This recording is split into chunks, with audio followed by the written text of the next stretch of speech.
¿Qué tal? Damos la bienvenida a nuestra audiencia en una nueva tertulia. Hoy una tertulia especial porque tenemos un invitado y este va a ser el tema del día, una entrevista con nuestro querido amigo Raúl Arrabales, que nos acompaña hoy. ¿Qué tal, Raúl? ¿Cómo ¿Qué estás? tal? Pues encantado de estar entre amigos. Bueno, Raúl, para quien no le conozca, es doctor en ciencias de la computación e inteligencia artificial y también desarrolla su carrera en el ámbito de la psicología clínica. Corrígeme aquí en la intro si yo me equivoco, porque tu currículum es un poco particular, ¿vale? Pero bueno, siempre he metido mucho este, a mí me interesa mucho, ¿no? Y el libro va de esto, ahora hablaremos sobre el tema. eh, este, este ámbito híbrido, ¿no? Entre inteligencia artificial y psicología, que está muy interesante y que se describe muy bien en el libro. Entonces, bueno, pues este perfil particular de Raúl, yo creo que hoy nos va a aportar mucho en temas sobre los que seguramente no habíamos pensado o no habíamos pensado lo suficiente. Voy a saludar también a mis copilots, Frankie y Corti, ¿cómo estáis? ¿Qué tal? Muy bien, con muchas ganas de conocer este combo de psicología e inteligencia artificial. Da para mucho, ¿eh? O sea, da para novela. Sí, Bueno, de momento es nada para un libro, no una novela, pero para un buen libro. Aquí 200 páginas casi y hay mucho que contar ahí. un libro que no lo he dicho, que bueno, vamos a hablar hoy de su libro. No, no era una forma de hablar, hay un libro, ¿vale? Que es Los trastornos mentales de la inteligencia artificial. Un libro genial de Raúl eh, que nos da para tertulia. ¿Mm? Así que nada, ¿qué tal, Raúl? Si quieres hacer una introducción personal, algo que me haya faltado, lo que tú quieras. Nada, yo creo que simplemente esa parte que comentabas, ¿no? Que hay gente, a mí me llama la atención porque hay veces que la gente le sorprende, ¿no? Dice, pero si tú eres de informática, ¿no? ¿Cómo es que has estudiado psicología? En mi caso fue primero la parte de técnica de inteligencia artificial y luego la parte de psicología, ¿no? Y entonces simplemente hay resaltar que, y en el libro lo vamos a ver luego, que realmente son dos áreas muy, muy, muy relacionadas, más de lo que la gente cree. Y efectivamente hay temas que todos conocemos, porque todos, con la broma que se hace en psicología siempre es, todos llevamos un psicólogo dentro. Yo no sé si todos tenemos un informático dentro, pero un psicólogo seguro. Un psicólogo y un entrenador de fútbol. Es verdad que para los que ya tenemos una edad, cuando nosotros estudiamos, al menos la inteligencia artificial se percibía como hija de las disciplinas informática y psicología. De hecho, en las universidades, en las carreras en las que había una asignatura que se llamaba explícitamente inteligencia artificial, era solo en estas dos. Ahora la IA se la apropian los matemáticos porque se ha convertido más en estadística y este tipo de cosas, ¿no? Pero en nuestra época esto era computación, pero también psicología, ¿no? Y tú podías estudiar inteligencia artificial en la carrera de psicología. Era algo que existía. Entonces, bueno, no es algo carente de sentido que hablemos de estas dos cosas juntas, ¿no? Aparte del concepto de inteligencia, sobre el que ahora te preguntaremos, que está muy ligado al estudio psicológico. En tu libro, que tiene un título muy peculiar, Los trastornos mentales de la inteligencia artificial, eh, trata un poco de esto, ¿no? De responder a esta pregunta de si pueden las inteligencias artificiales sufrir de afecciones psicológicas ¿eh? Como lo hacemos los humanos y en qué contexto eh, esto es algo que debamos, no sé si medir o tomar en consideración. ¿Cómo te surge la idea de hablar sobre esto? Sí, yo creo, mira, mi idea principal, y cada vez dudo más de que el título del libro sea apropiado, pero bueno, poner un título sabéis que siempre es muy complicado y bueno, eh, mi idea original era hacer, pues eso, una obra de divulgación sobre la inteligencia artificial y que fuera para cualquier persona, o sea, que no necesitaras un conocimiento previo técnico de ningún tipo. Y precisamente por esto que decía antes, ¿no? Que todo el mundo sabe algo de psicología popular, Digo, pues parece apropiado enfocarlo desde ahí. Pero ¿qué pasa? Que yo quería hacerlo también un poco divertido, ameno, ¿no? Que fuera útil. Entonces, esa parte de que fuera divertido, más el tema de que hay sabéis que hay hay cierta burbuja o cierto auge, bueno, es auge, ¿no? Es popularidad, pero también sabéis que hay mucho sensacionalismo, ¿verdad? A veces cuando se habla de inteligencia artificial en entornos que no son técnicos o que no son científico-técnicos, pues es verdad que en los medios se tiende a exagerar o a exagerar quizás en ambos sentidos, ¿no? Como algo peligroso o malo o como algo extraordinario más de lo que realmente es. Entonces yo quería hacer esa tarea de desmitificar y la manera que me parecía muy, muy útil es hablar eso, de las pedradas en la cabeza, porque como dice un amigo mío, porque igual que los humanos, pues todos tienen o tenemos nuestra pedrada, algún problemilla siempre hay en psicológico, ¿no? Pues el mirar a la inteligencia artificial no desde los casos de éxito, que es lo que una y otra vez nos repite los titulares, pues por ejemplo, una inteligencia artificial que funciona mejor detectando el cáncer de mama que los radiólogos, ¿no? Es un ejemplo que creo que pongo en el libro. Pues en vez de ver esos casos de éxito que ya los tenemos muy vistos, pues mi idea era ver los casos de fracaso. Y un caso de fracaso en el área de inteligencia artificial es una mente artificial que no funciona bien. Y eso de toda la vida se ha llamado trastorno mental. Totalmente. Y para poder analizar esto, propones un framework que está basado Sí. en el que se usa, ¿no? Para diagnosticar. Claro, esto es un poco aprovecharme de los psiquiatras. Claro, en el mundo de la psicología clínica y de la psiquiatría, pues sabéis que en medicina pues hay una clasificación internacional de enfermedades, ¿no? Para cualquier patología, pues los médicos usan esa clasificación. Y en el ámbito de la salud mental, pues es la APA, la Asociación Americana de Psiquiatría, la que cada ciertos años publica lo que llaman la Biblia de la psiquiatría, que es el DSM, que es el Manual Estadístico de Trastornos Mentales, ¿no? Entonces el DSM actualmente, tiene muchos años, ¿no? Y va por la versión DSM-5-TR revisada. Y entonces a mí se me ocurrió, digo, es que necesitamos un DSM. El DSM es donde se describe, pues, imaginaos, el trastorno bipolar, los trastornos de la conducta alimentaria, los trastornos de personalidad, pues eso de lo que hablan los psiquiatras, ¿no?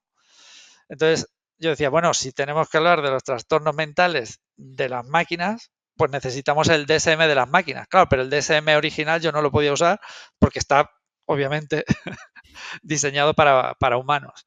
Y aquí es donde aparece el Chiflada 5, que ya sinceramente no recuerdo las siglas, qué significa. Está Lo descrito tendría en que el libro, buscar. pero lo dices porque es un retroacrónimo. Eso es, totalmente. Es Pero fácil de recordar. hay que decir que Raúl es capaz de introducir el humor dentro de un tema tan serio de una manera muy hábil, y eso hace la lectura del libro bastante amena. Esto de Chiflada pues es un ejemplo, ¿no? El nombre del framework, pero claro, luego tú miras las tripas y eso es una cosa muy interesante, ¿no? ¿Cuáles son las patologías más relevantes que pueden sufrir las máquinas? Claro, pues mira, aquí al principio también tuve la duda, porque una idea original era, o sea, una idea inicial que tuve, quiero decir, sería, oye, pues hacemos el paralelo tal cual, es decir, toda patología que aparezca en los humanos e intentamos ver si la identificamos en una máquina. Pero en realidad hay algunas que no tienen sentido, ¿no? Porque están muy relacionadas. A ver, pongo un ejemplo y esto hay que tomarlo en tono de humor también. Pues en el DSM seguramente, no me lo sé de memoria, pero aparecen muchos trastornos de la conducta sexual, por ejemplo. Y ese me costaba más porque, hombre, pues hoy en día ChatGPT tampoco vamos a decir que tiene trastornos sexuales grandes o importantes. Seguro que tiene algunos, ¿no? Si nos ponemos a mirar. Pero bueno, entonces en vez de hacer ese paralelo, hice un poco al revés, ¿no? Oye, ¿qué capacidades mentales de esas que componen la inteligencia son las que las máquinas hemos desarrollado más al día de hoy. El ejemplo típico que todo el mundo conoce que trabaja en este área es el área de aprendizaje automático. Entonces, si llevamos muchos años haciendo máquinas que aprenden, es decir, algoritmos de aprendizaje automático, cabe pensar que seguro que hay trastornos equivalentes o parecidos, o se puede establecer analogía entre los trastornos del aprendizaje en los humanos y qué trastornos de aprendizaje puede haber en la inteligencia artificial y concreto en el área de aprendizaje automático, ¿no? Entonces fui haciendo así, viendo ese donde hay coincidencia. Entonces digamos que es un subconjunto en realidad porque el DSM es mucho más grande. Claro. Y dices que te has parado en el aprendizaje también, quizá porque este tipo de trastornos se los hemos podido transmitir nosotros.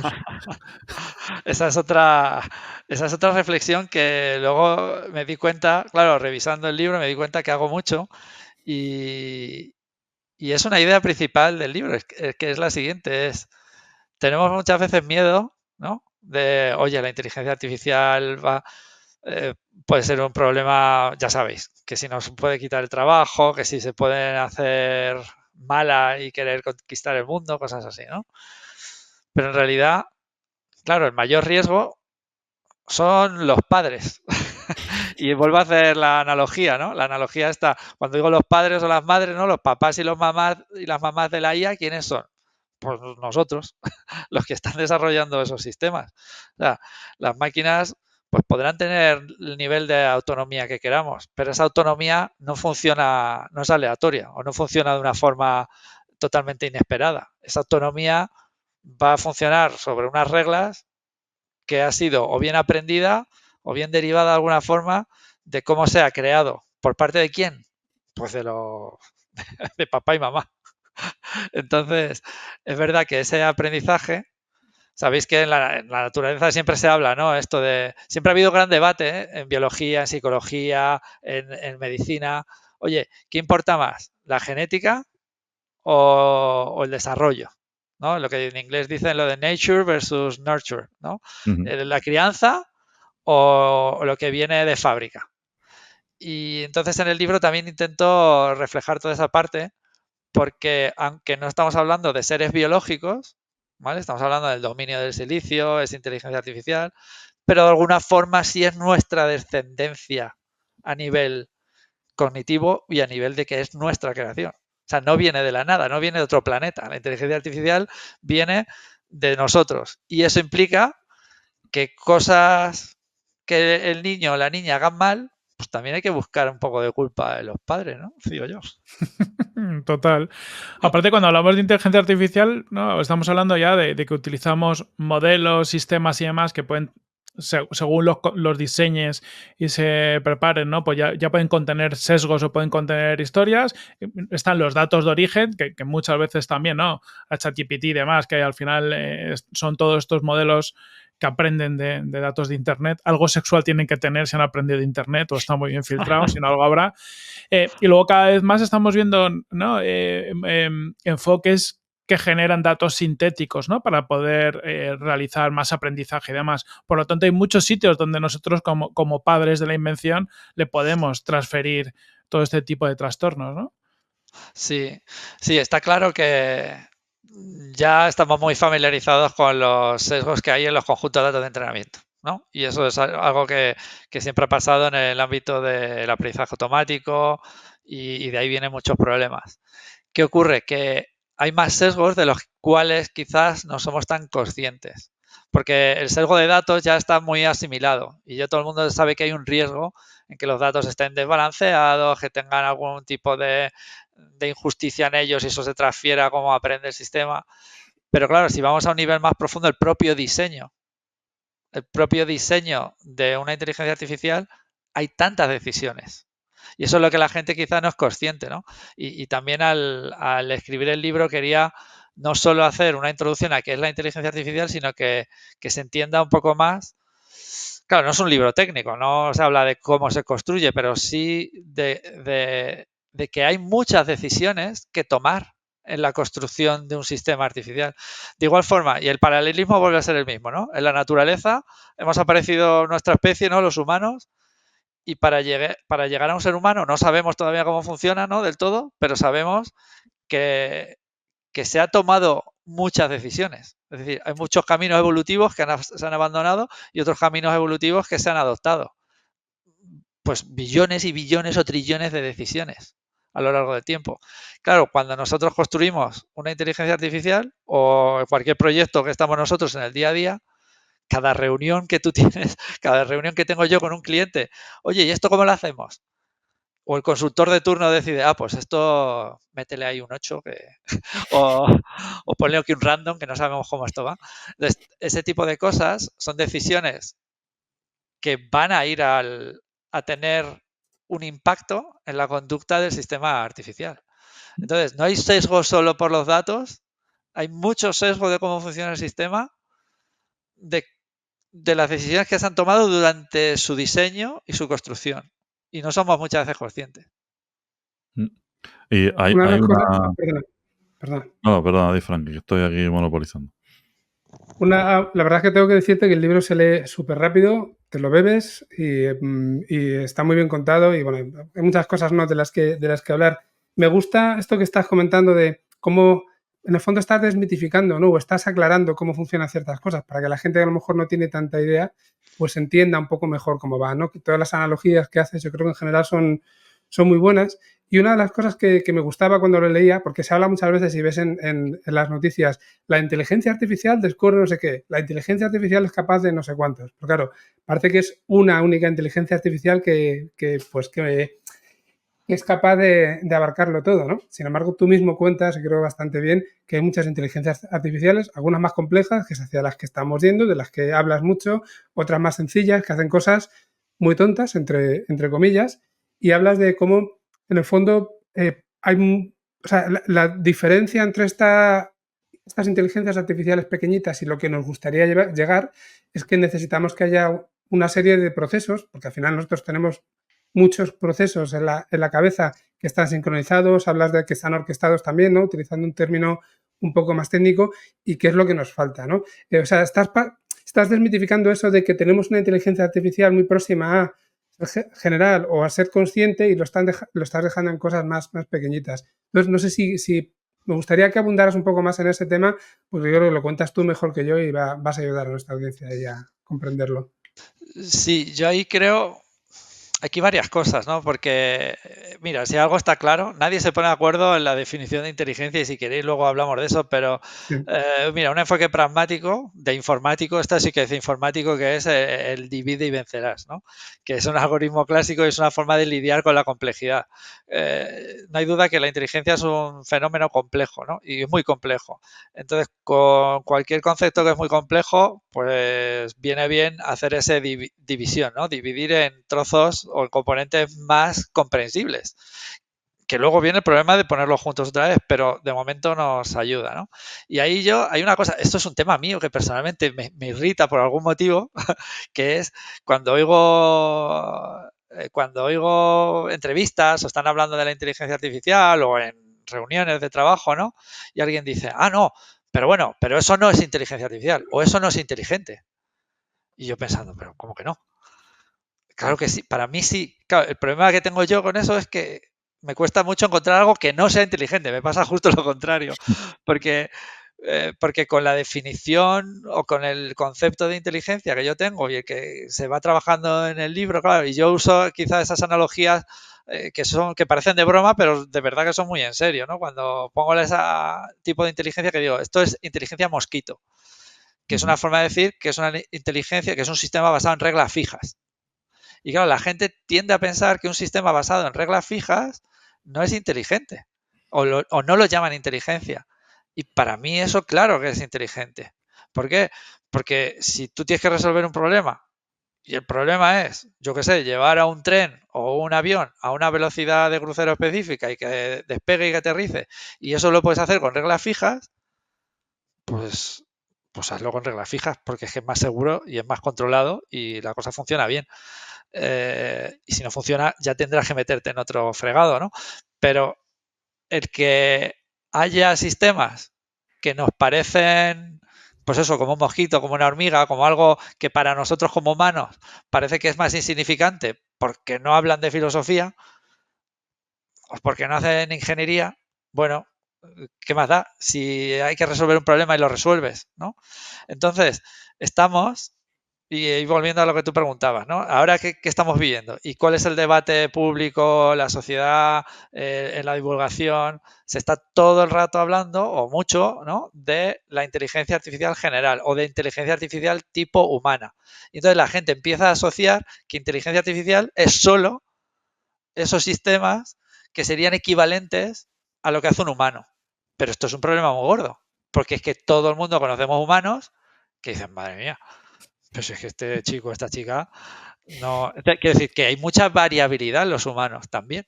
Entonces, no es una definición válida para mí decir humano.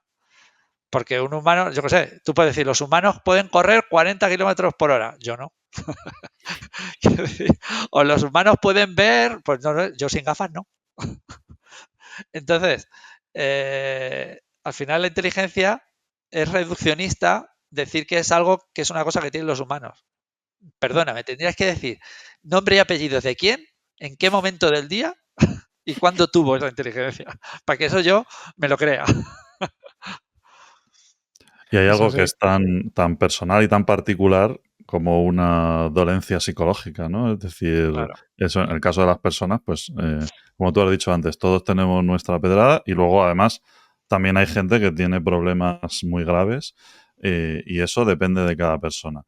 Eh, Resulta difícil imaginarse este escenario cuando estamos hablando de instancias particulares de un sistema de inteligencia artificial, porque yo que sé, hablando de ChatGPT, ¿no? Es como una cosa gigante que habla con todos nosotros, no es como un montón de gente que puede tener distintas particularidades, ¿no? Pero quizás sí que pueda, o sea, claro, si ChatGPT tiene un problema psicológico de estos, bueno, es uno de los ejemplos que pones en el libro de hecho, ¿no? Eh, y bueno, si quieres explicar la dolencia que tiene ChatGPT, te doy la Bueno, oportunidad. sí, vamos a usar ese ejemplo. A ver, porque es algo que yo creo que usa mucha gente, ¿no? O al menos todos mis alumnos, desde luego. Yo doy clases en la universidad también y yo, claro, mi gran duda es si hay algún trabajo que lo haya hecho el alumno, porque lo que vi, por supuesto, en el 99,9% de los casos es que está escrito por ChatGPT con cierta ayuda. O sea, yo ya al menos de momento, luego habrá que ver cómo se adaptan las evaluaciones y todo eso, ¿no? Y todo el mundo en docencia está con este tema también, pero lo que evalúo es la capacidad de los alumnos, de los estudiantes, de escribir prompts. Y llegará un momento en que eso sea una skill que se evalúe en sí misma Claro. como algo bueno o malo, ¿no? Sí, Una sí, competencia. Sí. sí, A, sí, sí, sí. Sí, el a mí prompt engineering.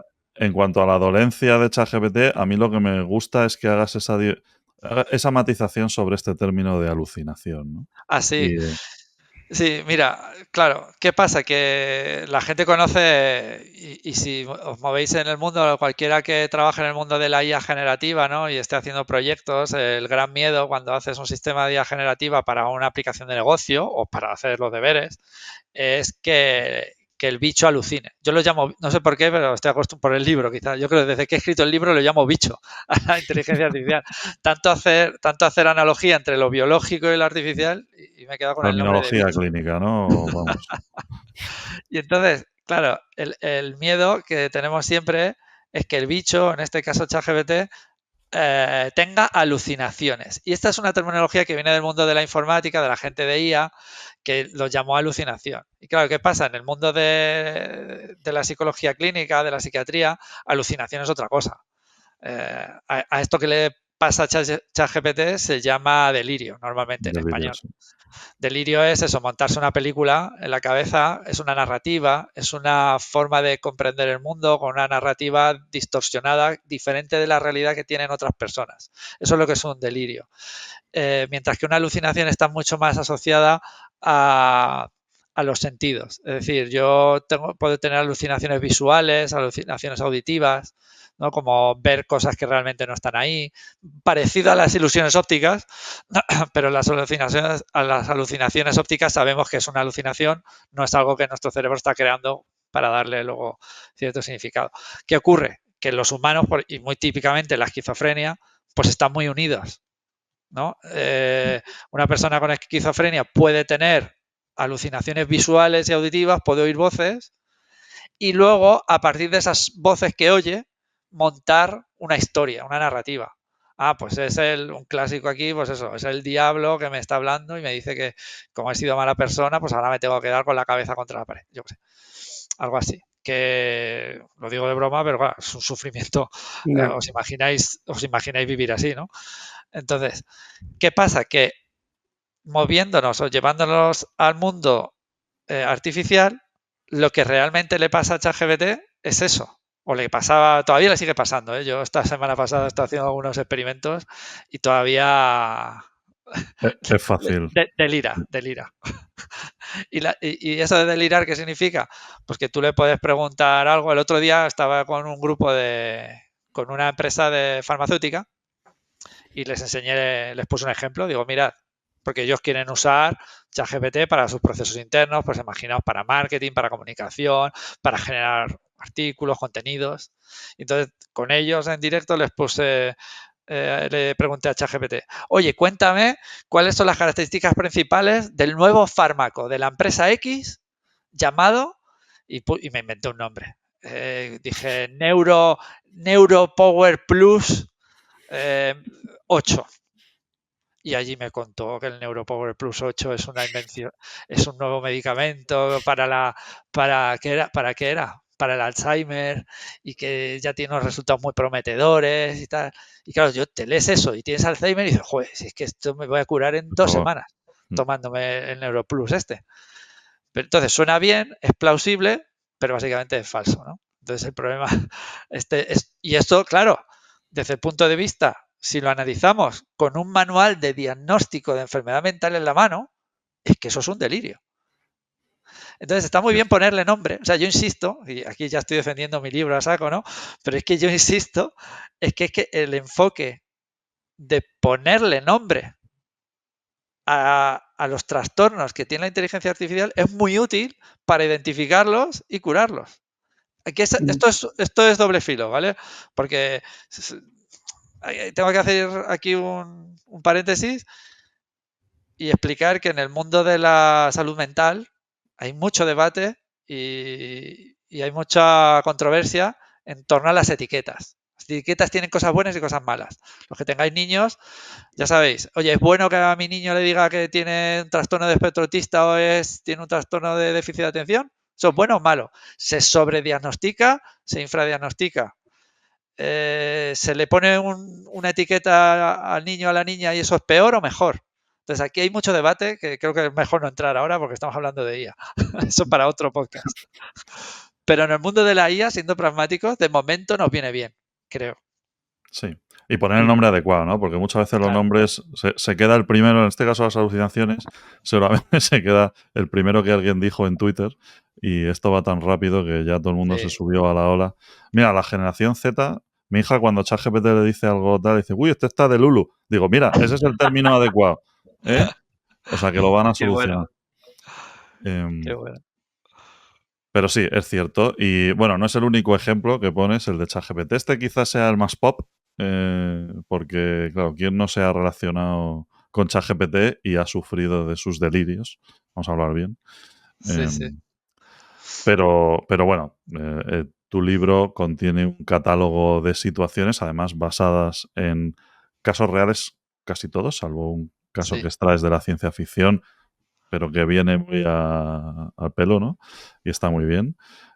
Así que, bueno, nosotros recomendamos a nuestra audiencia que no vamos a contar todos. No vamos aquí porque entonces, si no, no comprarían el libro, que no es lo que queremos. Volviendo un momento al tema que antes te iba a hacer una pregunta, perdona, Corti, porque te iba a dejar espacio, que te veo ahí como... pero... al tema antes de los sesgos, que no quiero que se me olvide hacerte una pregunta sobre otra cosa que dices en el libro, que es bueno, que esto de los sesgos está muy bien, pero que es verdad que los datasets o la realidad perfecta no existe y que las IAs tendrán que ser capaces de lidiar con la incertidumbre. Y esto al final deriva en tomar decisiones, ¿no? En un momento determinado, que es algo que va muy ligado a lo que es la inteligencia, ser capaz de tomar decisiones, de poner ese 8, ¿no? Hardcodea esto. No, es una decisión, ¿no? Pero que es algo que caracteriza a las personas, esté bien o mal hecho. Cuando hablas de que una IA debe lidiar con la incertidumbre, ¿hasta dónde tiene que llegar que no sea capaz de hacer hoy? Claro, esa es buena pregunta y es una decisión que también tenemos que tomar nosotros, porque al final tenemos un rango de IAs. No podemos pensar en la inteligencia artificial como una especie de nueva especie. En la ciencia ficción casi siempre pasa lo mismo. Bueno, hay de todo, ¿no? Pero es habitual que aparezca como una inteligencia artificial, yo qué sé, si pensáis en Yo Robot, por ejemplo, yo qué sé, o Matrix, parece que esa inteligencia artificial son todos individuos iguales, ¿no? Con la misma capacidad, pero habría que pensar en una especie de zoo, ¿no? Como en una especie de mundo, como el mundo biológico, un paralelo otra vez, como el mundo biológico, que tenemos en nuestro mundo, en nuestro ecosistema donde vivimos. Pues ahí no vamos a decir ya individuos más inteligentes que otras, especies, unas más inteligentes que otras, sino que cada especie se adapta y sobrevive con una serie de estrategias. ¿Vale? Y yo a todas esas las llamo estrategias inteligentes, porque cualquier cosa que hagas que hace que no te mueras, para mí es inteligente, porque te ha funcionado. ¿Qué Aunque sea pasa? una Que, regla, ¿no? Aunque sea una regla sencilla. claro, y ahí voy, y es justo lo que iba a decir ahora, claro, porque si yo tengo que automatizar una tarea o tengo que usar inteligencia artificial para un problema de negocio y me sirve con unas reglas fijas, por qué iba a implantar otro tipo de solución ahí? Eso no es inteligente. Si Eso es no, tirar recursos. O si sea, no tiene Transformers, no es IA, ¿no? claro, eso era lo que yo decía que a veces me molestaba, ¿no? Porque incluso, a ver, este año me ha dado, o sea, soy sincero, o sea, me ha dado negocio. Yo he tenido más trabajo, ¿no? Porque, claro, hago cosas de IA generativa y hay muchas compañías que quieren hacer, oye, pues como estamos en el boom de la IA generativa, que son, como tú bien dices, las arquitecturas Transformers, con los grandes modelos de lenguaje, los modelos multimodales, todo esto, claro, ya queremos matar moscas a cañonazos y queremos hacer todo con eso. Y que, oye, y donde funcione bien, bien, pero es que tendremos que tener variedad de individuos, de diferentes individuos. Y cada individuo tendrá sus capacidades y sus problemas. Y los problemas que tiene un mosquito son diferentes que los problemas que tiene una rata y diferentes de los problemas que tiene un humano. Y con la IA es lo mismo. Tendremos IA tipo mosquito, que para arreglarla será más fácil, para ver qué hace por dentro, no será tanto caja negra y se la podrá arreglar y controlar mejor, pero siempre viene el compromiso. Aquí viene lo importante y siempre hay como dicen en inglés, un trade-off, ¿no? Un compromiso, buscar un balance entre yo quiero un sistema que sea muy inteligente, pero que sea muy barato, poco costoso y que se entienda bien. Pues eso se llama bueno, bonito y barato, ¿no? O en base de datos se llama tener consistencia, tener distribución. O sea, en cualquier disciplina lo encontramos, ¿no? Que es, hay varios ejes y tú no Todo no se puedes puede. maximizar todos. Claro, no puedes maximizar todos. Y aquí nos pasa lo mismo. Oye, queremos a veces el hecho de ser consciente. Quizá hay que buscar un teorema de estos para la inteligencia artificial, que no podemos tener, que esto está así, y esto lo conoce todo el mundo, no podemos tener una inteligencia artificial con una inteligencia equivalente a la del humano y que no se comporte como una caja negra. ¿Por qué? Pues podemos debatirlo más, pero básicamente porque ¿conocéis algún humano que no sea una caja negra? No. Incluidos nosotros mismos. Que el ejemplo que yo siempre explico es, mira, yo ahora estoy hablando, estoy en un podcast y me puedo observar a mí mismo mediante introspección y me veo, incluso me puedo mirar en la cámara y veo que mi boca se mueve y que sale lenguaje, que estoy aquí diciendo cosas, pero es que no tengo ni la más remota idea de qué está haciendo mi cerebro para escupir todas estas palabras. Mm. Es caja negra, pero negra, negra, negraca. No veo Sí. nada. Haces una Y ni reflexión siquiera en el sabemos. libro. Perdón. Perdón, Haces una reflexión en el libro sobre esto, sobre si deberíamos relajarnos con esto de la explicabilidad, ¿no? Yo Porque creo que sí, nosotros mismos no sabemos muchas veces claro. explicar nuestras propias decisiones, ¿no? A mí me Pero hay dan mucho, ganas. Sí, sí, dime. no digo que hay mucha preocupación con esto, siempre Sí, de siempre en el mundo de la IA, sí, ¿no? sí. A ver, hay que confiar hasta cierto punto. Hombre, tampoco yo digo que haya que tener confianza ciega, ¿no? Porque hay que mirar cómo están hechas las cosas. Pero a veces se quiere una explicabilidad que no es posible. Ya está, que no es viable. Que no. Entonces, explicabilidad sí, pero ¿qué tipo de explicabilidad? Porque a lo mejor estamos pidiendo algo mágico que no existe. Y es tan simple. Y ya, mira, vamos a hacer un ejemplo tradicional. Yo soy una empresa tradicional y tengo, yo qué sé, datos de ventas y de mis clientes. Y lo tengo en una Excel, pero crezco y luego lo tengo en una base de datos. Y resulta que tengo, yo qué sé, 8 millones de registros de histórico. Eso es una caja negra. Porque, ¿qué voy a tener que hacer con los 8 millones de registros? Hacer un dashboard, un cuadro de mando. Y eso se llama la media, voy a hacer unos grafiquitos, le voy a Estadística, poner una tendencia, voy a hacer estadística. Y entonces yo lo que voy a hacer como humano es mirar ese cuadro de mando, que tiene una tartita, que tiene unas barras, y voy a decir, las ventas de tal producto a mí es más mal, esto tal. Pero yo ni de broma me voy a mirar 8 millones de registros. Entonces, ¿qué queremos? Una explicabilidad que diga, es que es caja negra, porque no estoy viendo los 8 millones. Ya, macho, no lo estás viendo, pero es que los quieres ver. Te va a dar un pamo con los mires. Entonces hay que simplemente que no sea caja negra el proceso de obtener ese cuadro de mando a partir de los 8 millones, pero no quieras ver, no quieras entender lo que hace un ordenador mirando todos los transistores que tiene el microprocesador, porque no es viable. No quieras entender un humano mirando cómo dispara cada una de sus neuronas, porque tiene 90.000 millones y te va a dar un pasmo igual, no tiene sentido. Entonces, con una red de neuronas artificiales igual, yo no puedo hacer una explicabilidad decente mirando a un nivel bajo. El nivel bajo es nivel bajo. Y no se puede, y es como, pues como en la física. La física cuántica, según entendemos ahora, aplica a todos los sistemas físicos. Pero la pelota de baloncesto, pues te la trae al pairo los efectos cuánticos, ¿no? ¿Por qué? Pues porque te vale la explicación que tienes. ¿Es la explicación real? Ni de broma, no. Pero te vale, pues te vale. Y entonces es un pragmatismo, ¿no? Pero que tenemos tanto miedo con la IA que perdemos el foco del pragmatismo, ¿no? Entonces hay que buscar qué es lo pragmático en el mundo de la IA. Y habrá que encontrar un nivel de descripción que nos satisfaga.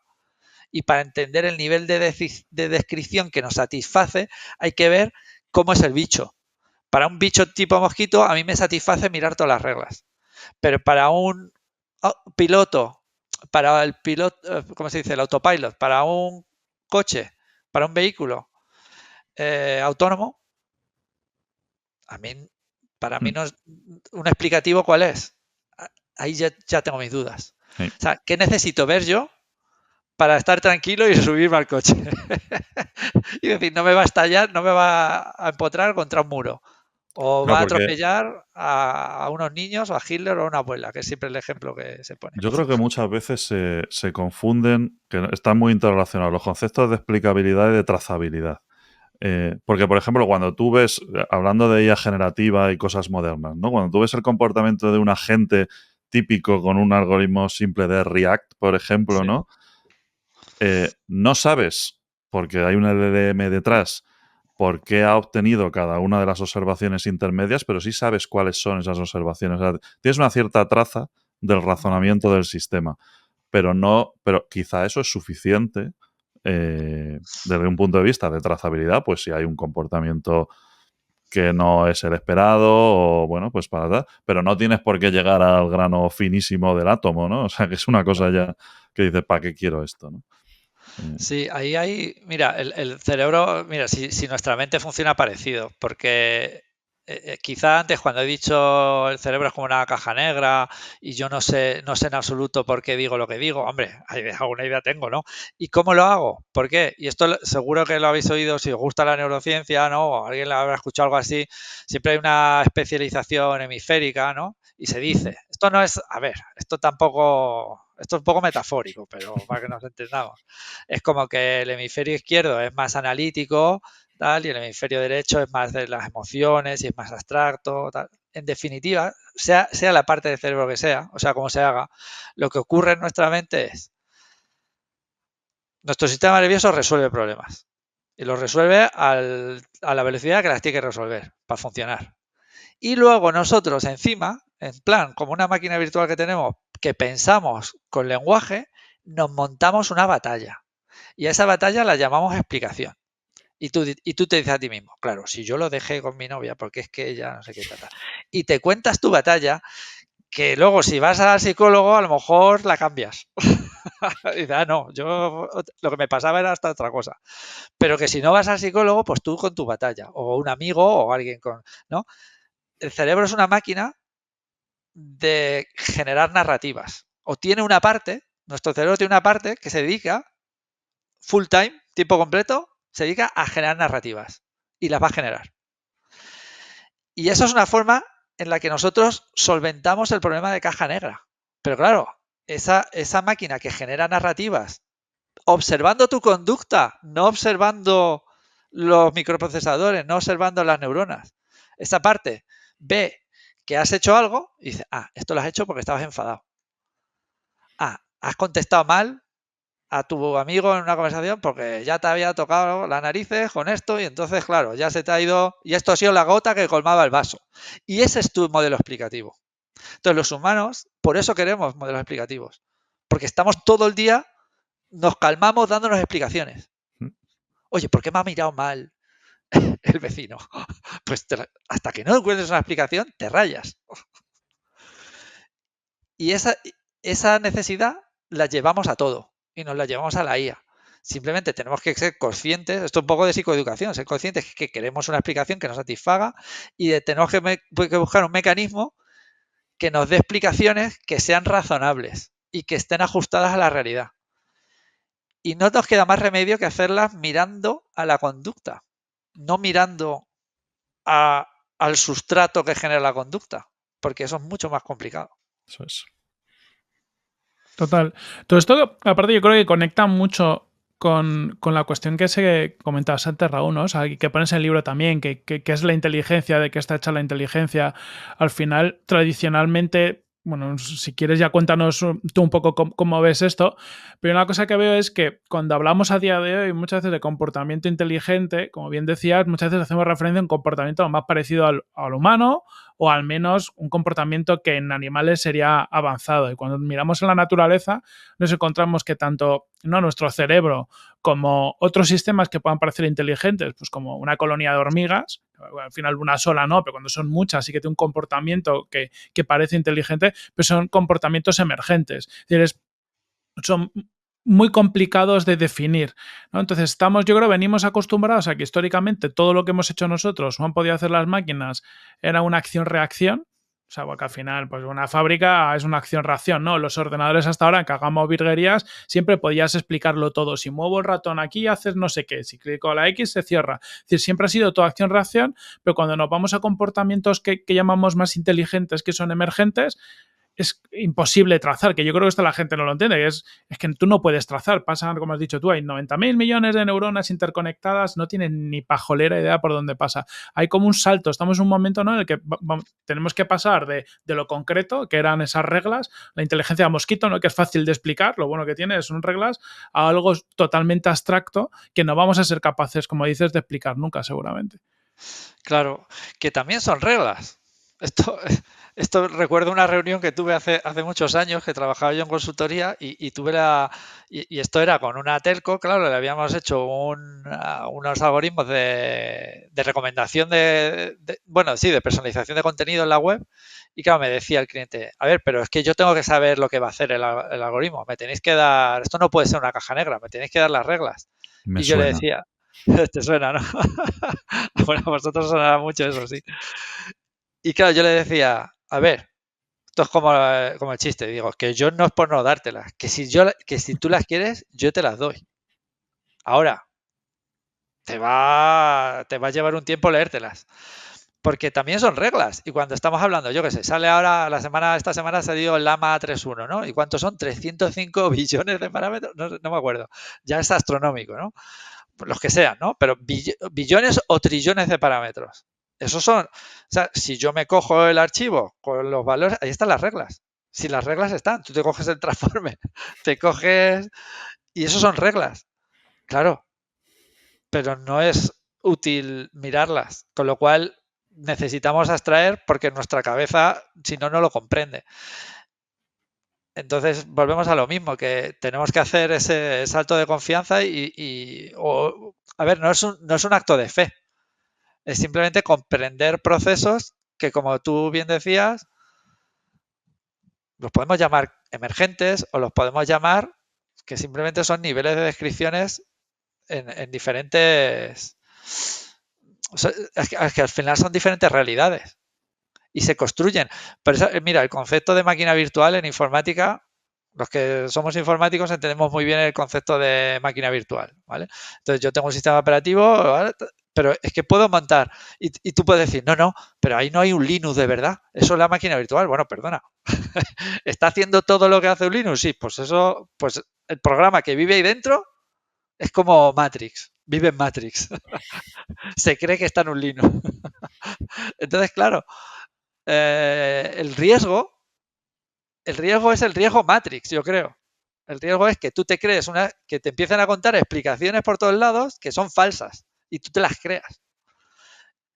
Ese riesgo lo hay, pero no en el caso de la IA, porque en el caso de la IA la estamos generando nosotros y somos nosotros los que hemos construido la máquina, con lo cual también estamos construyendo esas explicaciones que saltan de un nivel a otro.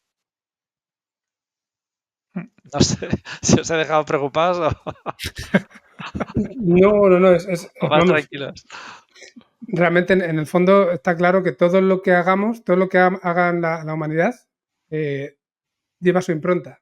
Quiero decir, los conjuntos de entrenamiento, que lo más sencillo que podemos pensar, no son más que un reflejo de las personas que los están creando, ¿no? Y ahí vienen los sesgos muchas veces y todo eso. El problema está en que, desde mi punto de vista, lo que le permitimos a los humanos, que es que tenga sesgos, aunque se vea mal, pero se lo permites, o que se equivoque, o que alucine, o lo que, como lo quieras llamar, ¿no? Que no sea alucinación, o lo que sea, parece que de repente no se le puedes permitir a la máquina. Estás pidiendo que te ayude, que te dé una funcionalidad similar, pero ya no te vale.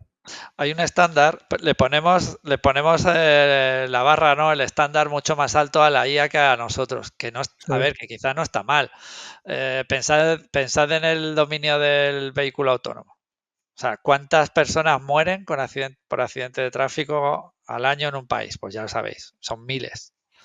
Y no es que está asumido, pero ocurre, lleva años ocurriendo, intentamos bajar los números y todas esas muertes, bueno, todas no, pero un porcentaje importante de esas muertes, de esos accidentes, vienen de la inteligencia humana, cometiendo errores, cometiendo imprudencias, cosas que se podían evitar con más inteligencia, digámoslo así, ¿no? Ahora bien, vamos y comparamos con el vehículo autónomo. Un vehículo autónomo tiene un problema titular. Claro, pero si somos justos con el dominio artificial, ¿qué tendríamos que hacer? Pues como hacemos los científicos en otras áreas, comparar con la misma métrica. Claro, si comparas con la misma métrica y dices, vale, de cada 1.000.000 de kilómetros conducidos por un humano, se producen X lesiones y por cada 1.000.000 de kilómetros conducidos en las mismas condiciones, con el mismo vehículo, tal, se producen muchas menos, pues es más seguro el vehículo autónomo. Pero eso no es fácil de asumir. No, claro que no. No, si yo mismo, según lo estoy diciendo, digo, sí, ya, pero no me subo. Claro que no es fácil. Es que no es fácil, claro. Sí, desde luego. Pero yo creo que hay otro tipo de problema también ahí, ¿no? En cuanto a lo que podemos llegar a confiar, que es que nosotros tenemos montado un sistema hecho para nosotros. Un sistema, por ejemplo, de asunción o adjudicación de responsabilidades, el sistema legal, ¿no? Que está hecho para nosotros, los humanos. En el momento... Esto fue la causa... Siempre cuento el mismo rollo. Cortadme, por favor. Pero esto fue la causa del fracaso de MyThin, que fue uno de los primeros sistemas expertos mítico de asistente de medicina, que, bueno, es que no sabía... Si se equivocaba, y no tomaba decisiones finales, simplemente asesoraba, ¿no? Pero si se equivocaba y su criterio iba en contra del médico, no se sabía a quién había que echarle la culpa, ¿no? No se sabía quién tenía la responsabilidad civil y tal. Con el coche autónomo pasa un poco lo mismo y yo creo que poco a poco iremos teniendo más datos gracias a lo que ocurre en ciertos sitios de Estados Unidos, en China, que ya empieza a implementarse el taxi no tripulado, ese tipo de cosas. Datos como a los que tú haces referencia en cuanto a KPIs, etcétera, los iremos teniendo y aumentarán mucho la confianza. Pero esa última milla de convencer a los que hacen las leyes y tal, uff. Ahí hay una capa adicional. Yo esto lo veo como otra capa adicional, que es la idea, y que también yo creo en la tercera parte del libro intento expresarlo, es la idea de inteligencia extendida, o humano extendido, o inteligencia ambiental. Sabéis que depende de la disciplina, pues se le pone una etiqueta diferente. Pero cuando has hablado, un humano, y esto en psicología igual, ¿no? En psicología, en desarrollo, todo el mundo entiende que si tú tienes un bebé humano, con todos los genes de humano y con el potencial de un humano, pero no tiene una tribu, ¿no? Por citar la frase famosa, ¿no? Si no tiene sus cuidadores, si no tiene una sociedad, si no tiene un contexto del que aprender, ese humano no llega a un adulto inteligente como lo que nosotros conocemos. De hecho, no aprende ni a hablar. Entonces, claro, ¿un humano como individuo es inteligente con la inteligencia tipo humano que conocemos? No. Yo, sin mi ordenador, sin los milenios de cultura que tenemos detrás, sin la civilización en la que vivo, sin los servicios que tenemos, sin el sistema legal, sin todo eso, yo no funciono como individuo.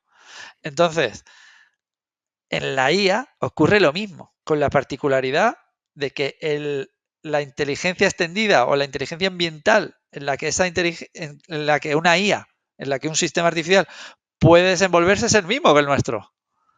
Y el mismo, o sea, es que al final vamos a converger al mismo, porque no están en otro mundo paralelo.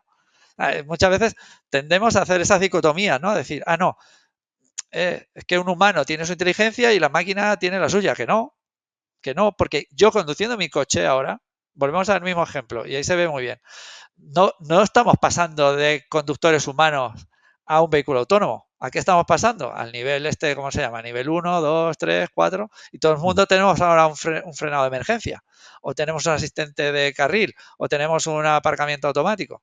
Entonces, ¿qué estás haciendo? Repartir la responsabilidad y empezar a repartir. Y habrá casos muy claros en los que, no, esto del coche se ha roto y por eso me da el golpe. O no, el coche me indicó tal, pero yo no le he hecho caso, le he forzado y nos hemos dado el golpe. Y habrá una delgada línea roja que... ¿De quién ha sido la culpa? Del equipo. Del equipo conductor vehículo, que no se ha coordinado bien. Y entonces estamos en esa... El problema, por eso quizás es tan difuso esto a veces, ¿no? Porque estamos en la transición. Estamos dirimiendo en ese conjunto humano-máquina, en interacción y en esa inteligencia híbrida, ¿quién tiene la responsabilidad? Y es que la responsabilidad va a ser, a veces, no es fácil de separarla, porque no se va a poder separar. Que nos está metiendo poco a poco por el aro, nos están haciendo pasar por el aro poco a poco, ¿no? Y esto me trae a la cabeza un comentario que haces también en el libro, que es como algo así como que los problemas mentales vienen en muchos casos a día de hoy por la falta de adaptación a la evolución tecnológica que hemos tenido tan rápida, ¿no? Y quizá, bueno, supongo que cuando lo comentas en el libro te refieres también a temas como redes sociales, ¿no? Todo lo que ha traído, no sé si decir enfermedades, que no lo tengo tan claro, pero desde luego todo lo que estamos viendo a día de hoy. Y claro, ¿crees que la inteligencia artificial, con todas las aplicaciones que vienen y con esto que estamos diciendo, ¿no? La manera en la que nos la van metiendo, y lo digo de buenas, no lo digo de malas, puede traer todavía nuevas patologías, nuevos problemas mentales, como los defines tú ahí? Sí, yo creo, mira, incluso podemos ser más laxos y quizá en vez de decir trastorno mental, porque es verdad que tiene esa connotación, podemos decir sufrimiento o podemos decir sufrimiento, malestar, ¿no? Y entonces, efectivamente, pasa en nutrición y todo lo hemos oído con que hay una epidemia de obesidad, de síndrome metabólico en el planeta. ¿Por qué? Pues porque nuestra biología es la que es y de repente en pocos cientos de años tenemos calorías sin tener que hacer ejercicio y con una palatabilidad tremenda. Entonces yo me puedo comer helados, puedo comer golosinas, puedo comer tal y no tengo que hacer ejercicio. Pues ya está. La biología de los humanos no estaba diseñada evolutivamente para el supermercado. Y ahora tenemos supermercados en todas las esquinas. Pues tenemos un problema con eso. Es una patología, ¿no? Bueno, nos genera malestar, sufrimiento, problemas de salud. Y con la tecnología nos está pasando lo mismo. Somos seres sociales. Estamos cableados, nuestro cerebro está cableado para establecer relaciones con otros, con iguales, con otros humanos. ¿Qué estamos empezando a tener? Relaciones. Primero, y aquí es lo que tú decías, Frankie, de ir por el aro, de entrar por el aro. ¿Cuál es el aro? Primero estamos teniendo relaciones con otros humanos mediadas con tecnología, las redes sociales. Pues ahora estamos nosotros, con telepresencia, por una videoconferencia, tal. Pero seguimos siendo humanos, interaccionando entre ellos, y la tecnología solo está mediando, solo está haciendo lo posible, haciendo posible que nosotros nos comuniquemos. Cambia la forma de interaccionar gracias a la tecnología, pero sigue siendo una relación humano con humano con humano. Vale. Con la IA cambia la regla del juego, porque ya hay un actor nuevo, sobre todo los grandes modelos de lenguaje, donde tú estableces una relación, que en este caso es lingüística, una conversación, que ya no es Alexa, enciende la luz. Que hombre, eso es una relación, pero muy leve. ¿Vale? Pero claro, si cuando ya, y esto desde el mundo de la salud mental, también lo hemos hablado mucho, ¿no? Yo con colegas psicólogas, que muchas personas no tienen acceso inmediato a su psicóloga o acceso a salud mental, o tienes un problema, tienes una crisis de ansiedad, un ataque de pánico, y antes ibas a Google y ahora puedes ir a ChatGPT. Oye, o tengo un problema con mi hijo, le he dicho esto, me ha hablado mal, o mi novio me ha dicho que no sé qué, y esto está bien, ¿qué puedo hacer? Y ChatGPT eso lo hace genial, porque hace de libro. Te dice, mira, pues, lo que sea, te da una serie de pautas. ¿Qué quiere decir con esto? Que ahora nuestra forma de relacionarnos con otros humanos, está pasando a empezar a relacionarnos con máquinas y con humanos en el mismo entorno tecnológico.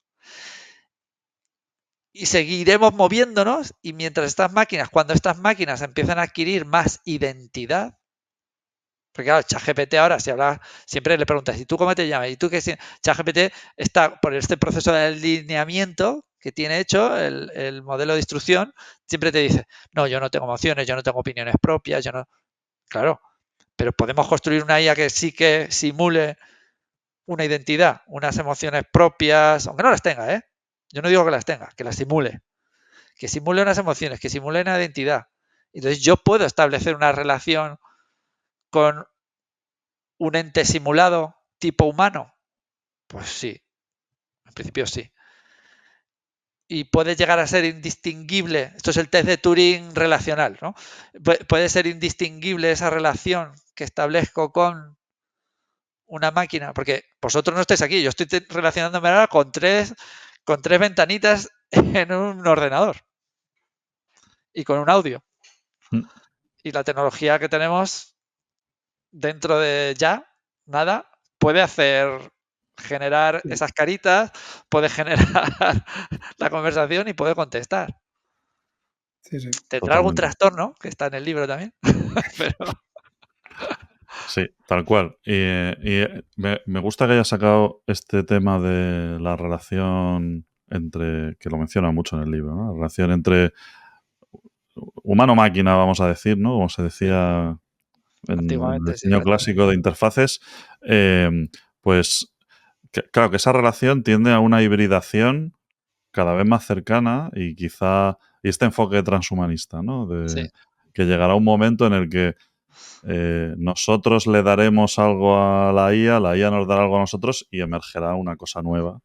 Porque si suelo hablar de humanos potenciados. A mí todo esto del transhumanismo siempre da un poco de yuyu porque la primera cosa que se hizo en este sentido fue temas de eugenesia y cosas así, ¿no? Pero antes de la tecnología esta. Pero bueno, este enfoque más bonito, como el que tú propones, donde, oye, la inteligencia artificial moderna o futura aportará una serie de cosas como una capacidad de racionamiento y de análisis de grandes cantidades de datos brutal, y el ser humano le da otra cosa que la máquina no puede tener, ¿no?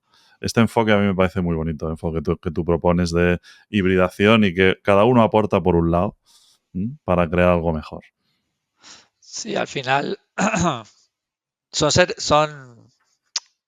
tipos de mentes diferentes, ¿no? Son las mentes artificiales, dentro de toda la variedad que podamos construir, son mentes diferentes.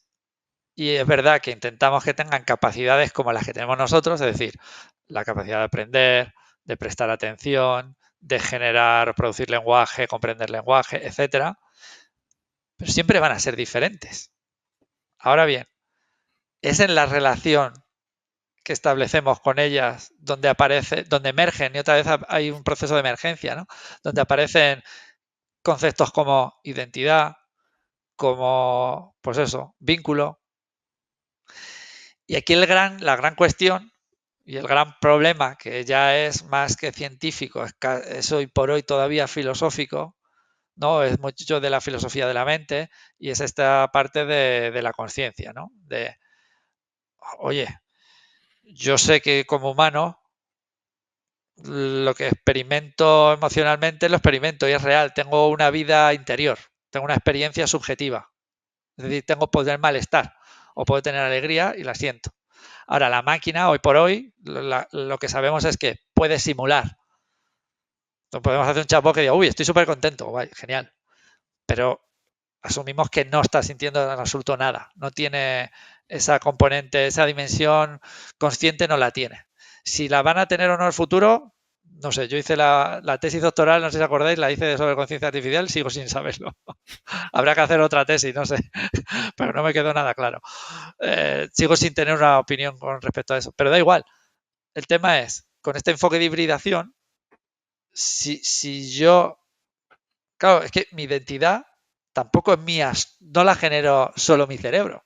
Mi identidad se genera también y se produce en interacción con vosotros ahora mismo. O con toda la gente con la que me relaciono, ¿no? Cuando me estoy relacionando con una IA, aunque no sea nada consciente esa inteligencia artificial, yo sí que voy a aportar la conciencia de lo que estoy sintiendo en la relación con esa IA. Entonces, de alguna forma mediada, esa máquina que hoy por hoy yo pienso que no tiene conciencia, sí que está aportando, sí que está generando al menos contenidos nuevos en mi proceso consciente.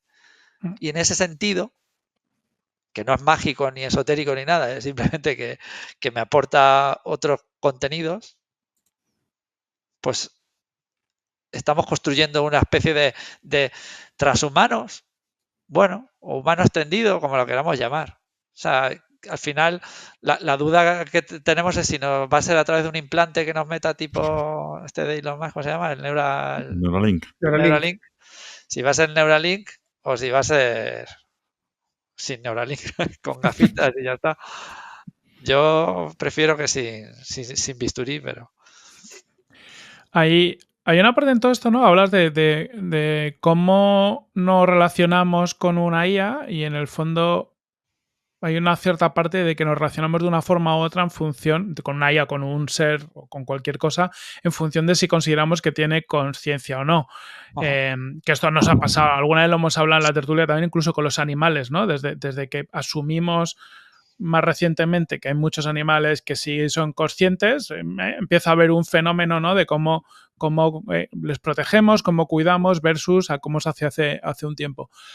Pero no sé cómo piensas, pero muy seguramente a lo mejor, yo qué sé, a lo mejor dentro de 30, 40, 50 años los seres humanos que nazcan y se acostumbren a interactuar con IA, sean conscientes o no, pueden tener una relación muy distinta a la que tengamos nosotros, que bueno, que cuando éramos niños no interactuábamos con seres artificiales, ¿no? Es decir, que nuestro ámbito de referencia siempre ha sido la consciencia, ¿no? Hemos puesto un límite en, oye, si interactuamos con un ser consciente es una cosa, si no es consciente es otra.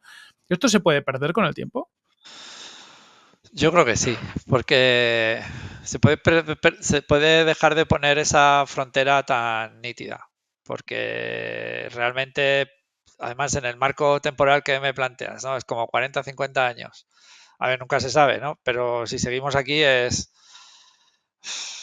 vamos a tener unas máquinas que la experiencia de un bebé con ellas, o sea, esto suena, lo que voy a decir ahora, pues suena muy raro, pero es probablemente un bebé pueda tener una experiencia, no voy a decir equivalente a la de un cuidador humano, pero que si la máquina sabe sintonizar, pensad en una máquina cuidadora de bebés, ¿vale? Por eso digo que iba a sonar raro, pero a mí me gusta poner este tipo de ejemplos así extremos, ¿no? Que conste que yo no abogo, esto, disclaimer, no estoy diciendo que nadie deje al bebé solo con la máquina ahora mismo. Yo no lo dejaría, ni con el Tesla, ni con nada, ni con ninguna inteligencia artificial, ni con ChatGPT. Pero en el futuro, ¿vale? Si hay unos mecanismos de seguridad, etcétera, es que es muy posible que tengamos máquinas que hagan mejor cuidado que algunos humanos. Porque, ¿a qué me refiero con mejor cuidado? Pues que puede haber padres que por el momento, por su problema mental, por sus circunstancias, por lo que sea, no sepan sintonizar emocionalmente con un bebé, por ejemplo, o un niño pequeño.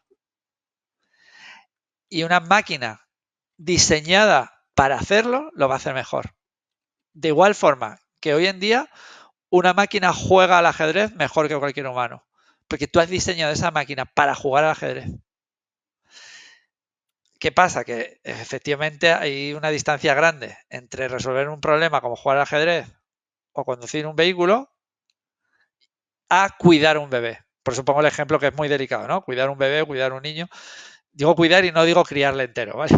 Criarle hasta los 18. Bueno, dentro de 50 años será hasta los 60, tendrás en casa al niño. Al paso que vamos, si hacéis la proyección, si hacéis una regresión lineal, sale. Pero sí que va a haber esas competencias de mentalización, de teoría de la mente, de, este llanto que tiene el bebé ahora es por esto, por lo otro. Claro, va a tener una capacidad, una máquina va a tener una capacidad más grande que la que tiene un padre o una madre hoy en día. Pero en un futuro, yo no lo veo un futuro distópico en el que la máquina, ¿no? Como esta de ciencia ficción, donde las máquinas crían a todos los niños en una guardería automatizada como si fuera una fábrica. Más bien lo que veo es un padre, una madre extendido, aumentado. Donde hoy nos parece una aberración que yo tenga una Google Glass o unas Apple de estas y me digan, el niño está llorando porque se ha hecho caca. Pues eso ya lo miras tú. Bueno, ya es verdad, el listón en la crianza es verdad que no está muy alto. Hay otros problemas, hay otros problemas que solucionar en cuanto a lo que es, bueno, el gran problema de la robótica, ¿no? De interactuar con el mundo real, no en el mundo digital y tal. Pero ya, en este caso también de la crianza de los bebés, ya estamos haciendo uso de tecnología para aumentarnos, ¿no? Porque una cámara de esas remota te permite hacer una serie de cosas que no podrías hacer de ninguna manera sin esto, ¿no? Sí. Y a lo mejor esto se lo explicas a alguien hace 50 años y se lleva las manos a la cabeza y dice, ¿cómo vamos a dejar solo al niño? O sea que bueno, que estas cosas irán evolucionando y la sociedad las irá absorbiendo, supongo. Y tendrá la capacidad la máquina de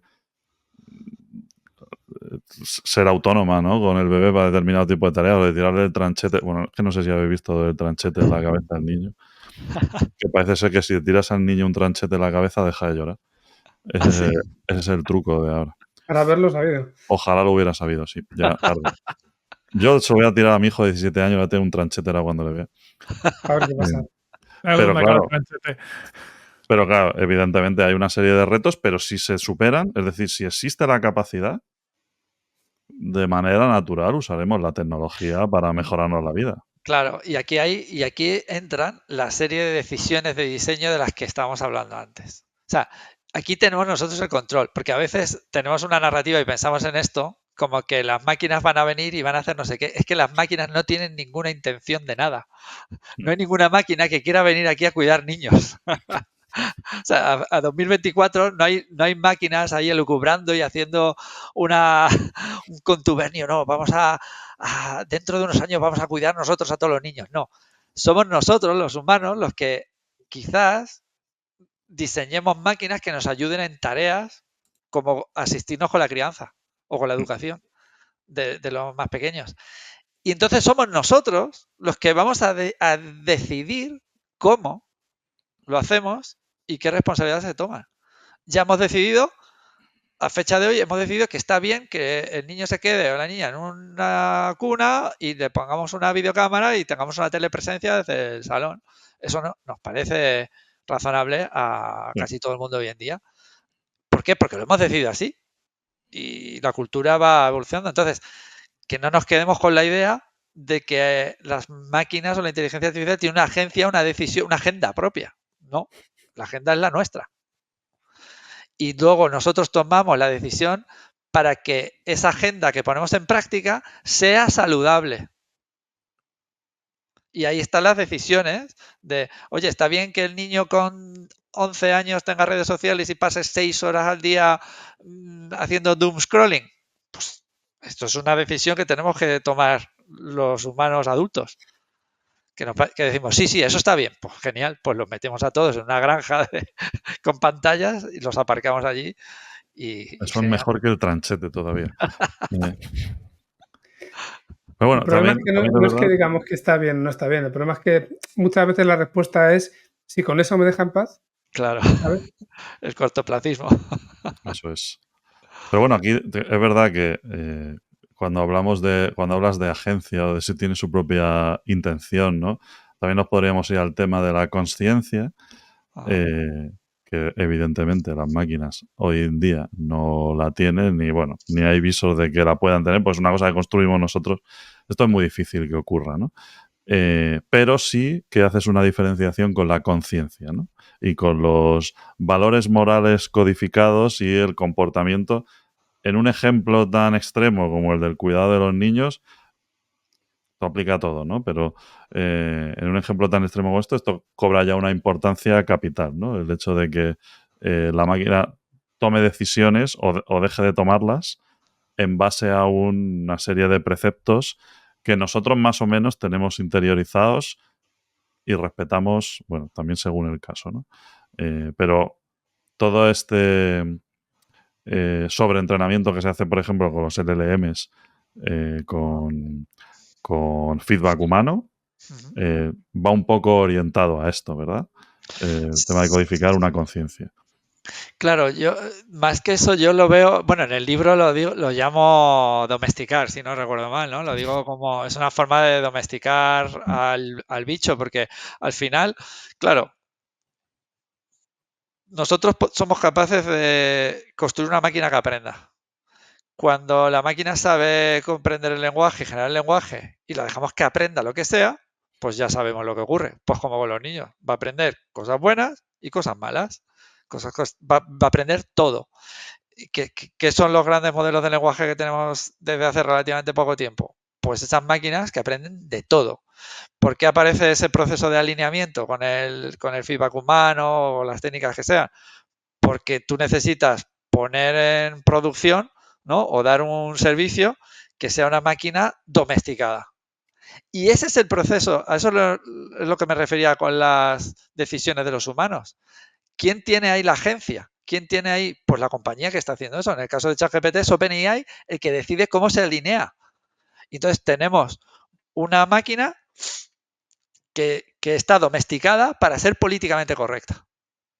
Entonces una máquina que sabes que jamás te va, bueno, a no ser que haya un fallo muy gordo, pero sabes que en principio no te va a insultar nunca, no te va a tratar mal, no te va... Oye, y si lo pensáis desde el punto de vista de las relaciones interpersonales, está guay poder hablar con alguien que nunca te juzga, que nunca te insulta, que vale, que no te conciencia, joder, pero tampoco le puedes pedir a peras al olmo. Tiene muchas cosas interesantes. O sea, no te conciencia, pero, insisto, no te juzga, no te habla mal, no te insulta, te escucha todo el rato, no se cansa. Entonces, bueno, pues volvemos al teorema ese de bueno, bonito y barato, pues es bueno, bonito, pero no barato. No tiene conciencia, ya se la pones tú. Pero es que Totalmente. te trata muy bien. ¿Tú crees que este tema de la conciencia o, bueno, el buen comportamiento, la moral, tienen que ser atributos que estén incluidos en la medida de rendimiento de una inteligencia artificial? Depende del caso de uso, de la aplicación. Claro, si el rendimiento o el indicador que tú uses, si estás soldando fuselajes de avión, pues a mí me importa un bledo que el fuselaje esté más contento o menos. Yo creo que lo suelde bien. Entonces, mi KPI es ese. Mm. Y yo tengo un sistema inteligente que el KPI, o sea, el indicador que yo quiero es la eficiencia en la soldadura. Ya está. Ahora bien, si estamos hablando en el dominio en el que yo lo que busco es por ejemplo, un asistente que establece una relación con una persona, lo que busco es esos criterios de evitar el malestar, el sufrimiento. Y claro, son KPIs que quizá tradicionalmente en informática no hemos manejado. Porque en informática, que hemos manejado toda la vida? Pues el throughput, o los bytes por segundo, o cosas así. Pero en informática, o la gente que venimos tradicionalmente, ¿no? de inteligencia artificial, no hemos manejado estos indicadores. Pero ahora son los que hay que manejar. Si tienes una aplicación tipo ChatGPT o ChatGPT con cuerpo, ¿no? Lo del Figure One, esta compañía, ¿no? Que están haciendo ahora, o yo qué sé, o todos los robots humanoides que están construyendo ahora, con LLMs montados en la cabeza. Pues al final, ahí ya sí que entras en el mundo en el que lo que necesitas evitar o tienes que tener muy en cuenta es el sufrimiento, el malestar del humano que interacciona con la máquina, porque está estableciendo relaciones. Así mides en tu framework, además, así mides si debe establecerse un diagnóstico, ¿no? No en Claro, cuanto a lo que le pasa a la máquina, sino lo que le pasa a la persona que interactúa con la máquina. eso es, claro. Que está Porque el muy bien tirado sufrimiento, eso. claro, en el DSM, volviendo a ese paralelismo, ¿no? En el DSM original, un criterio, el criterio de la enfermedad mental es el sufrimiento. Quizá no del mi propio paciente, sino hay pacientes que ellos no, los trastornos de personalidad muy típicos, ¿no? El propio paciente no es paciente, quiero decir, está encantado de la vida. Un narcisista jamás te va a decir, no, yo estoy mal, ¿qué va? Estás tú mal, yo estoy perfecto.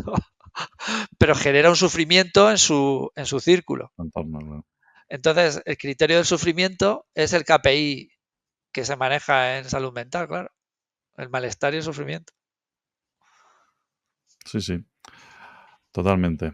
Y bueno, por recuperar un poco sobre lo último que ha dicho de que los informáticos nunca hemos tenido en cuenta, fíjate, no de una manera, o sea, en cuanto a lo que es el comportamiento de los sistemas que desarrollamos y en Machine Learning y inteligencia artificial en general, siempre se han tenido métricas muy sencillas, pues para disminuir cosas que podían ser caras como un falso positivo, ¿no? El recall, todas aquellas cosas, ¿no? Que eran como la semilla de todo esto, ¿no? De métricas que tienen que ver un poco con el impacto que puede tener luego un sistema que no funcione bien o que se base solo en la cura, ¿sí? ¿no? Eso Y es. aquello en los antiguos sistemas que hacíamos de detección de spam, esto era súper importante, me acuerdo. Porque como mandases a spam un email bueno, Eso le es. habías cagado. Tenía un impacto, podía hacer sentir muy mal a una persona. Pero bueno, todo esto, por supuesto, ha evolucionado. Es un libro muy interesante. Yo lo he devorado. Mira, voy a enseñar los post-its que le he puesto. Wow. Fíjate. Va a pesar Gracias, el doble. gracias. El doble de gordo el libro ya. Sí. Ahora no me cabe en la estantería. Así que bueno, yo lo tengo que recomendar a toda nuestra audiencia. No sé si tenéis alguna pregunta más, porque ya llevamos 1 horita y pico. Si os habéis dejado algo, es el momento. Listo por mi lado. Me tiraría 2 horas más hablando ya con Raúl y ya de temas más metafísicos, profundizando en la conciencia y muchas otras cosas, pero lo dejamos por unas cervezas. Eso es. Quizá las siguientes preguntas irían ya más enfocadas a temas de ciencia ficción o idas de olla y tal. Entonces, bueno, quizá más adelante podemos hacer una parte 2, enfocándonos aquí si queréis, si a Raúl le parece bien. Sí, y si sí, no, claro. quedamos a tomar esa cerveza, que para eso Corti se tiene que venir a Madrid, que es el único que no está en Madrid. Porque para la cerveza no vale esta pantallita con los No, 4 no. recuadrantes. Venga, pues unas cervezas, unos micros y ya grabamos y hacemos ahí en presencial. Genial, Estaría perfecto. bien, ¿eh? El podcast Mil gracias, Raúl, ¿eh? Sí, sí, sí. Pues nada, muchísimas gracias a vosotros. Oye, y un placer. Y ya ha merecido la pena escribir el libro solo por esto.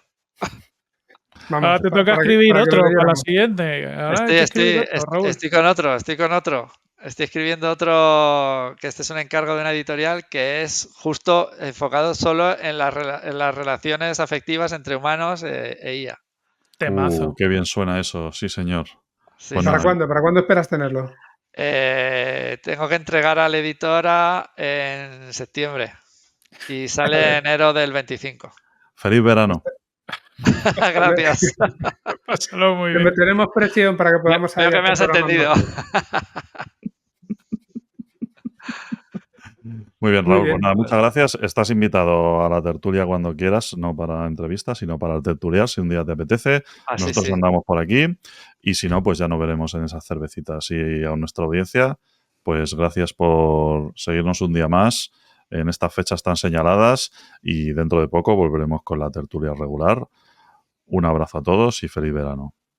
Un Adiós. abrazo. Un abrazo a todos. Gracias, Gracias, Raúl. un abrazo.